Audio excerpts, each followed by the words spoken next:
I think the mall is one of the most transformative yet liminal places that you can find in present day. It's also one of the most accessible third spaces, which I know everybody is yearning for third spaces. Oh my gosh, we want community, we want like a place where we can just be.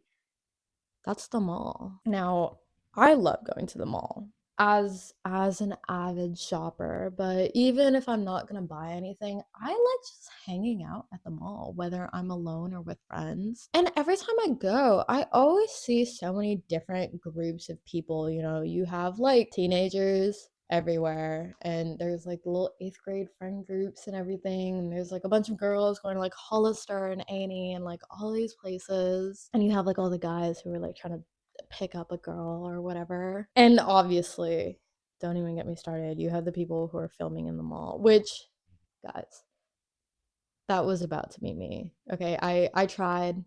I called them up and I was like, hey, could I film a video? And they were like, no. So we have green screen mall. Sorry guys, I know my green screen is a weensy bit janky, but we make do. I agree, this would have been much cooler if it was actually at the mall, but it's whatever. But if I'm being honest, the mall is like my favorite place. I just think it's like so fun, and in a way, the mall has seen every phase of me. It's seen me go through all my emo phases every single time I go into Hot Topic. I still go to Hot Topic every single time I go to the mall just to see what's there. It's seen me go through like my preppy phase where I shop at Hollister, which is also still today. It's seen me go through my like business girly phase when I go to Zara. Oh my gosh. It's seen all of me, which is crazy. And it's one of my favorite places to go in the summertime. And it seems to be Underscore's favorite place too. The mall was a big inspiration for her latest album, You, which is going to be the topic of today's video, if you guys couldn't already tell. She and I had a conversation a couple months ago where, we talked about a lot of things, but I asked her what were some of her inspirations for her new music, and she said the mall. And ever since she said that, I've been thinking about it every single time that I go to the mall. I'm like, wow, this is so Underscores me. In celebration of me just coming back from the mall and in celebration of You dropping, we are going to be doing a little album discussion. Less of a review, more of a discussion. I want to talk about all the tracks. I want to talk about the You era. It's still ongoing, of course. We still have tour, but I want to talk about everything that led up to the album. I want to talk about the album itself, obviously. I want to talk about how these songs made me feel, because right now I think that You is one of my favorite albums of 2026. I think it'll continue to be one of my favorite albums of 2026. And there's a lot of topics that I want to get to. So if you guys want to stick around for that, hi. Hyperpop emoji. This is where I make my YouTube videos. I talk about artists and albums, and sometimes I interview artists and we talk about other albums. So if that is something that you've seen me into, you are welcome to like, subscribe, hit that bell, do all that cool YouTube stuff, and then we are going to get on with the actual video.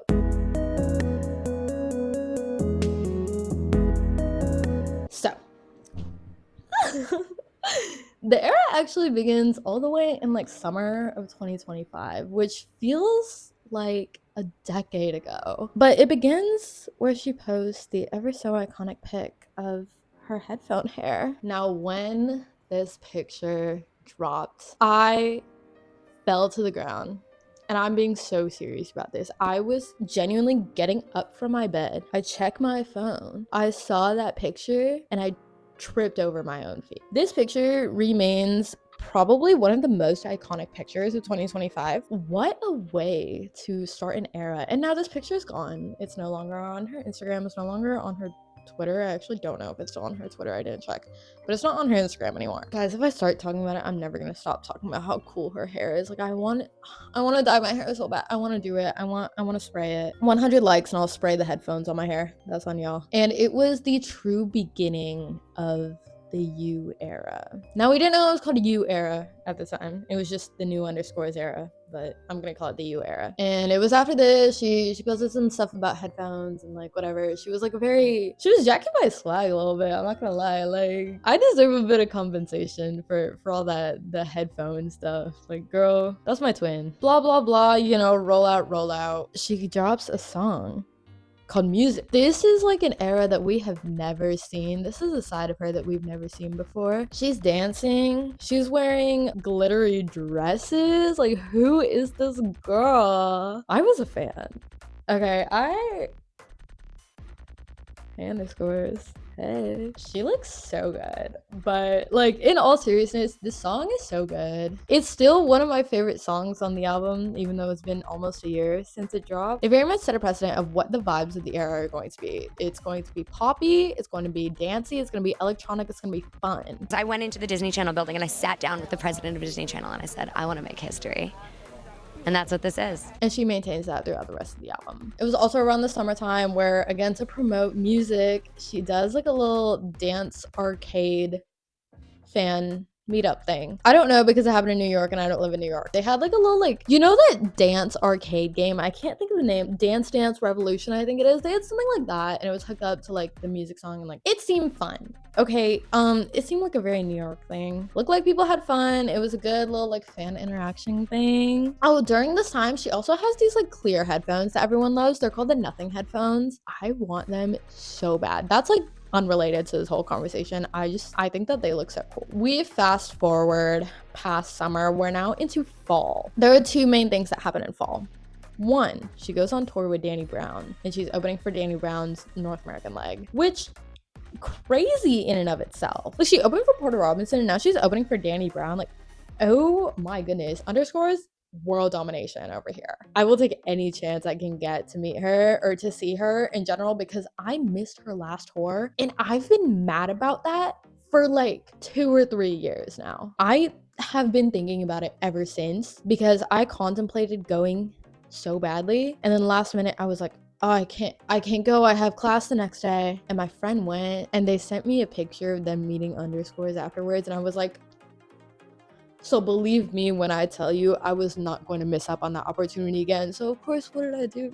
I hit up my good friend Underscores, my close and personal friend Underscores, and I was like, hey, do you want to do an interview? And she was like, yeah.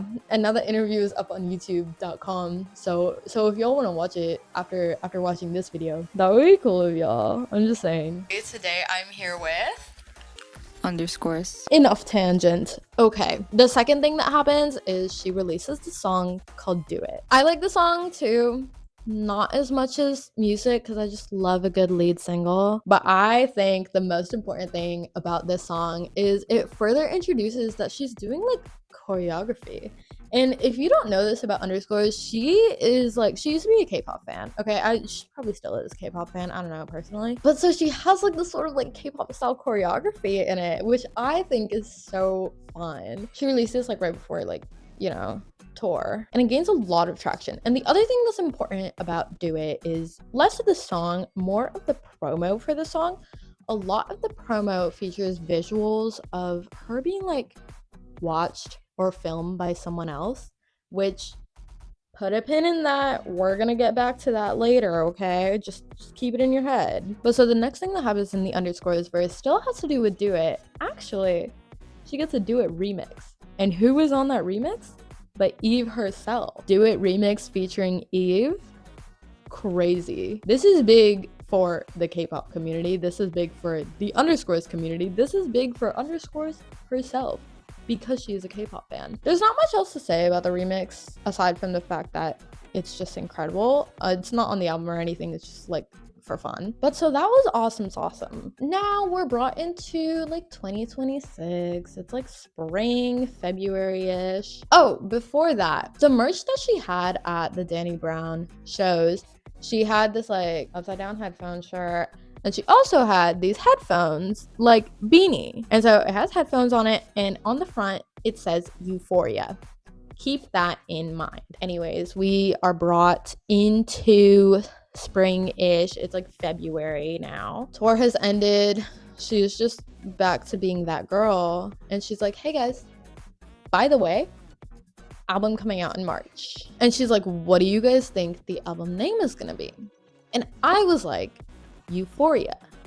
Duh. Clearly not duh. It's actually just called You. I probably could have figured that out on my own. I thought too hard about it because this whole time, whenever she's like tweeting and posting stuff, she always does like an uppercase U for everything. It's always just you, you know, instead of like YOU, it's just you. I thought a little too hard. That's on me. I should have thought simpler. But so that's cool.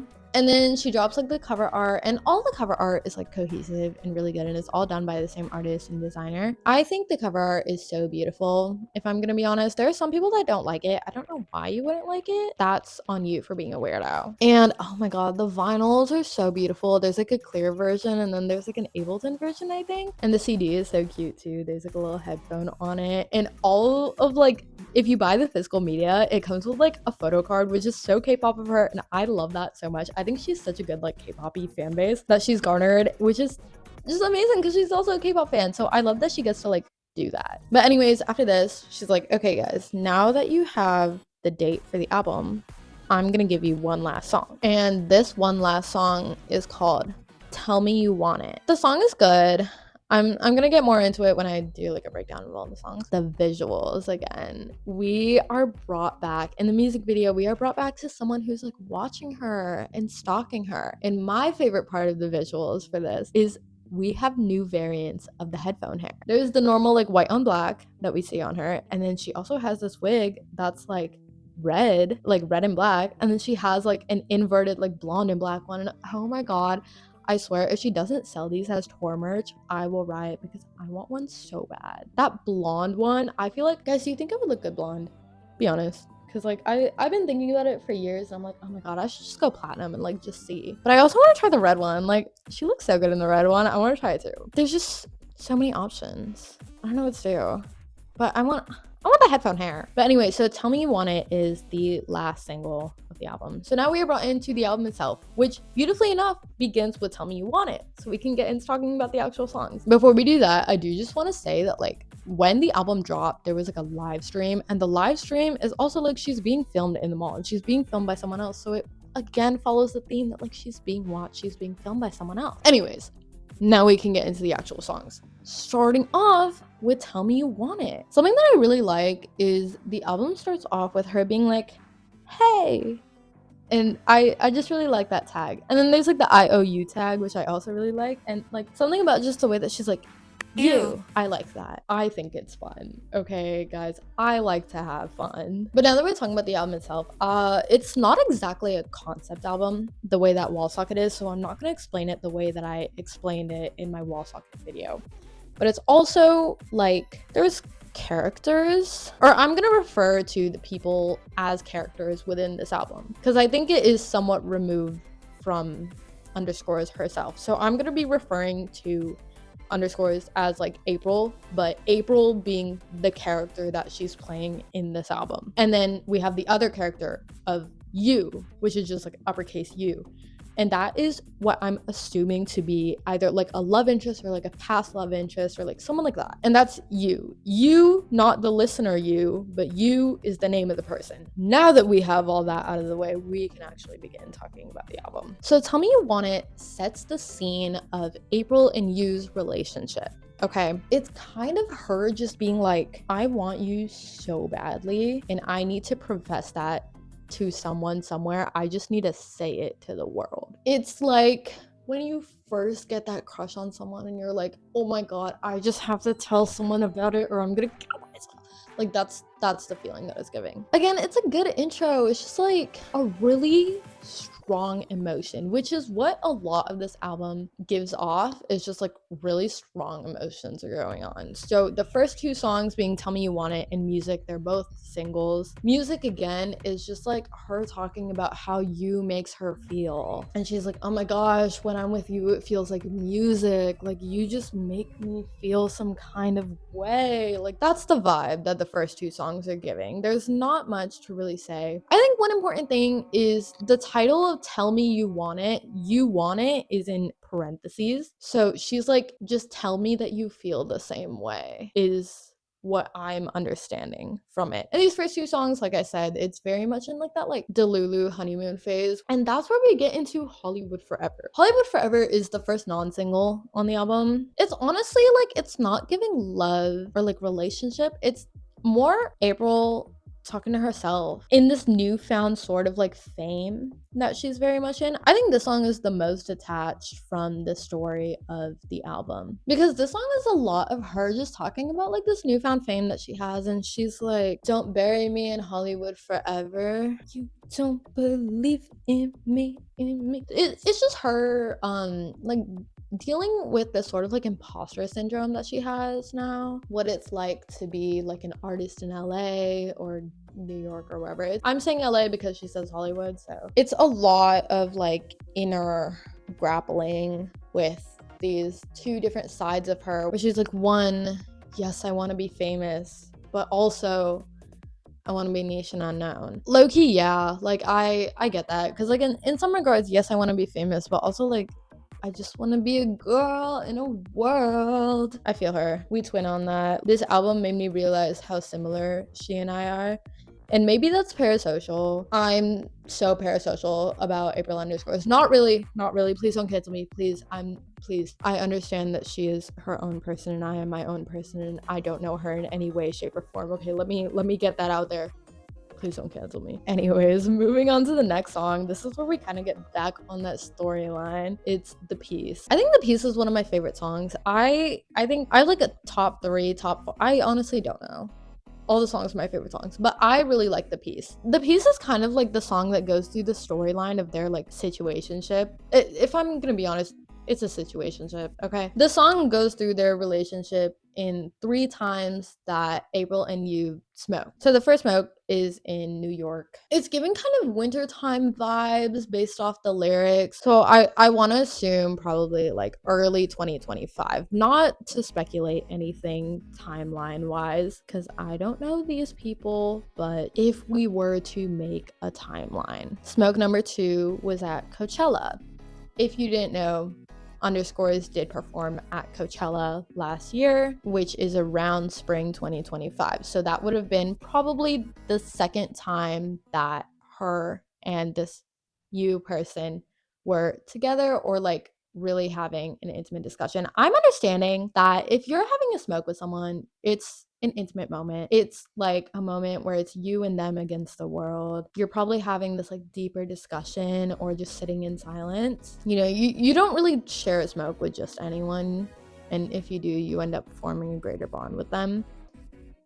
Yes, thumbs up. But as she says, the third smoke happens when they are in Europe. I do not know when she was in Europe. I'm not even gonna try to speculate, but if I were to, I would assume that this happened sometime around when music came out. Only to assume that she finished the album before she started the rollout, okay? But if we were to make a timeline of when this stuff is happening, just so that we have a better understanding of the album, I would say it's probably like winter, spring, summer. A lot of what I understand from the piece, or a lot of what I related to, is her being like, I just want to keep the peace with you. I'm just, you know, I don't smoke unless you're smoking too. I've understood that sentiment on a very deep level, because I feel like when you are so enamored by someone, you end up doing things out of your comfort zone, such as like smoking or whatever, only because they're doing it and you want a reason to feel closer to them. Now, I don't think that underscore smokes, okay? I have never seen a photo of her smoking before, so I think when you're so like deeply in love with someone, like you want someone's attention so bad and you want them so badly, like you do end up doing the craziest things, and you do things that like you wouldn't expect yourself to be doing,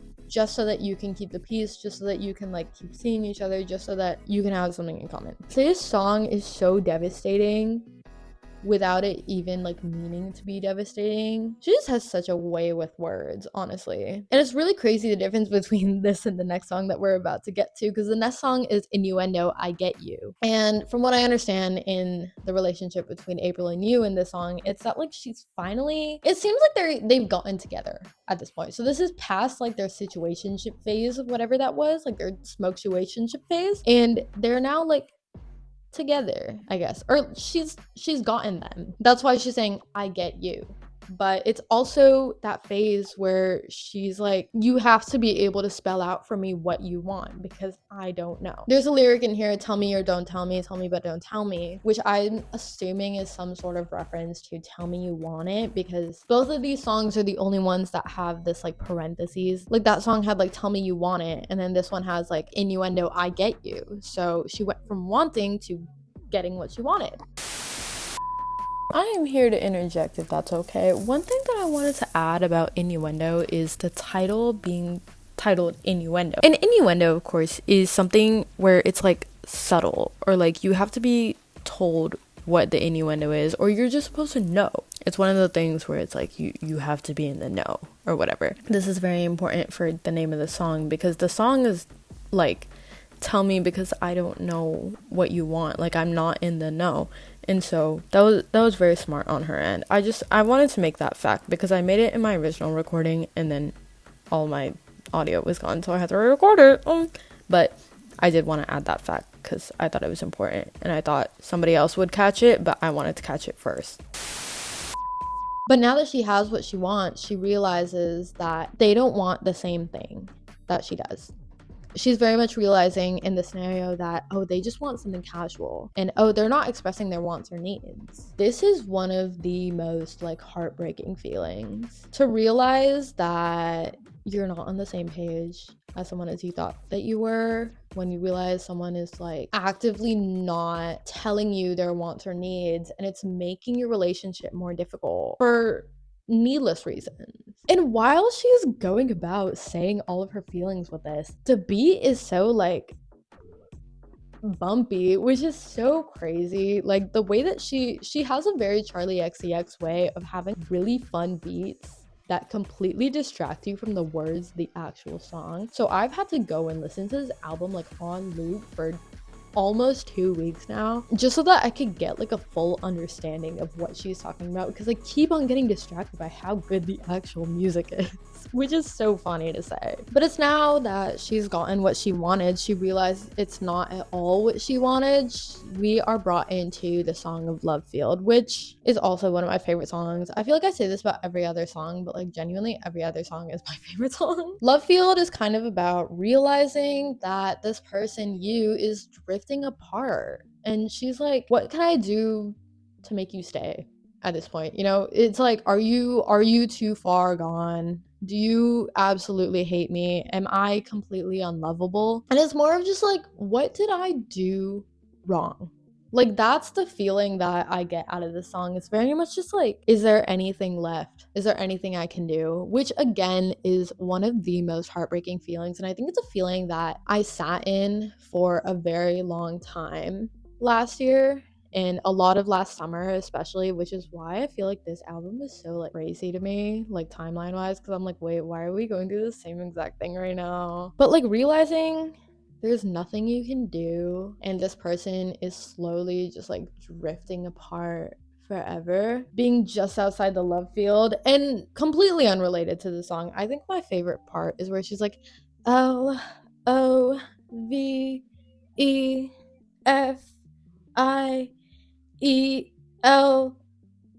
I don't know how to make a D.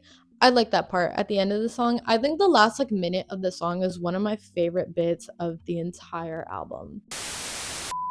I am editing, and I would just like to, I want to talk a little bit more about the later half of the album, because I didn't talk about it as much as I wanted to. I have new thoughts. So with songs like Lovefield especially, a lot of this is her both mentally checking out, but also being in denial, like the relationship is over or whatever it may be, which highly relatable, of course.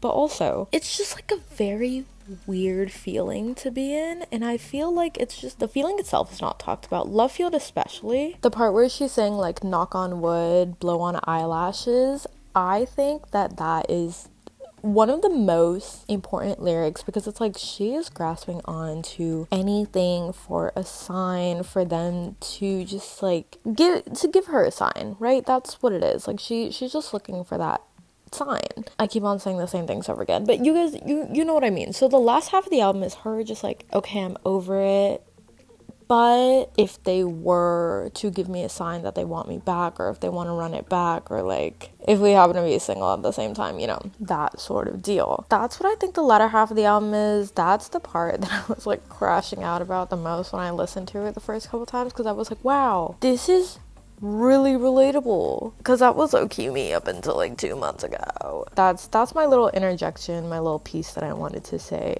You can get back to the video now. Now, of course, we are in the latter half of the album and also the latter half of their relationship. It's kind of where we're seeing the relationship between April and You crumble a little bit, and we're brought into the single that we haven't really talked about yet, Do It, where most of the song is just her being like, I just can't do it. It's her realizing that she's like mentally checking out of this relationship, and like, of course, no matter like what her body feels, she just can't do it anymore. Like, she's honestly good for her, because I don't think I've ever gotten to this stage of post-relationship before where I'm just like, I just can't do it anymore. So good for her on that. A lot of the song, every time I think about the song, I just think about the choreography for it, which I just love the choreography for it. But the words itself is, she's just like done with You. She's can't deal with it anymore, and she just can't do it. And now we get into Bodyfeeling, which again, I really love the beat of the song so much that it distracted me from the lyrics for such a long time. She's basically saying how like, even though she's mentally checked out of this relationship and she's like totally done, totally over it, she still gets that feeling every time she thinks about You, or every time she like sees You. She's just like, I get a body feeling that I'll tell you. She gets a body feeling, you know, she never told you about, but just gets this feeling, you know. And it's like, you know, when you're so like deeply intertwined with someone, whether your relationship is over or not, that you genuinely feel like sick to your stomach every single time you think about them. Because when I tell you, I felt this emotion nearly every single day for like 3 months straight last year. Like, I do get that body feeling. And it's again where it's again like during this song where I very much realized that like, this is a painfully relatable album, unfortunately. And like, underscores, why would you say that? Like, why would you put that into words? Because now I can actually conceptualize my own emotions that I was feeling. And now we have our last song, Wish You Well, You being capital U. It's the closer of the album. I always love an album closer. I think it is one of the most important songs on the album, for this album especially. She says, you know, I'll wish you well forever. She talks about how she sees our interest You, and she sees them after a long time, possibly most likely not ready to see them after such a long time. You know, they have new clothes, they have a new girl. Even after all that, she wishes them well. It is one of my favorite songs. It is one of my most heartbreaking songs, I think. Honestly, she's really strong, because despite all that, I would not wish them well forever, them or their partner. She's a lot stronger than me for that, because I know how I felt the first time I saw my ex with someone new. I genuinely threw up in a bush. Props to underscores, if I'm being honest. But it was after listening to this album for the first couple times where I realized that if I had heard it 6 months ago, I probably would have combusted. Like, I don't know how I would have acted, because if I had heard this 6 months ago, which was obviously a very different point in my life than I am in now, like I'm mature about it now, but like back then, if I had heard a song like Lovefield or Wish You Well, I probably would have taken my earbuds to the street so I could run them over with my car, so I would never have to listen to these songs again. Not because those songs are bad, but because they are so utterly relatable that I'm like, how did this woman get in my head? And that's what I felt a lot when I was listening to this album the first couple times. I was like, wow, we're low-key twins delicious over here. But more importantly, she has this way of like putting my emotions into words in a way that I never would have been able to do it. And for that, I guess I'm quite thankful. And of course, the You era isn't over yet. We have Galleria Tour to look forward to, which Galleria Tour. The fact that it's called that makes me so happy, because it again brings in the theme of the mall, because there's like a mall chain called Galleria, and so I think that's where she got the name for the tour. But I'm really excited for that in the summer. I think that there is so much more You left to look forward to. There's also the Nina Giraci It's You remix, which I didn't talk about. I don't really know what to say about that. I mean, like, I think it's good. I love Nina Giraci. I think Dane is also in it. I listened to the remix a couple times, but like, I don't think it has anything to do with the actual album. But But that was us kind of talking about breaking down the album, trying to get a better understanding of you and April and their relationship throughout these songs, whether that be a fake or real relationship. We don't know. We are calling it fake. This is all a story. None of this actually happened. Now that we have crossed all our T's and dotted all our I's, I will say I don't actually have anything left to say about this album. If you guys have any thoughts about any of the songs, if you guys want to correct me on any of these songs, please feel free to in the comments. I love reading all of your guys' comments as long as they're nice. If you're gonna be mean in my comments, don't comment anything because I will cry if I see it. If you're mean about me, I will super cry, so please don't do that. If you haven't seen the wall socket video and you love underscores, I would recommend watching that video. If you haven't seen the underscores interview and you love underscores, I super recommend watching that video because I think it's really awesome. Hopefully I can interview her again this tour. I would love to talk more about this album and like my new thoughts on it that I have, and I feel like I just have like a new worldview to look at and to ask her questions about. So hey, if anybody that's on underscores team or underscores is watching this, would love that. Anyways, I guess now that we have everything out of the way and I've been rambling for far too long, I'm gonna cut off the video here. Bye!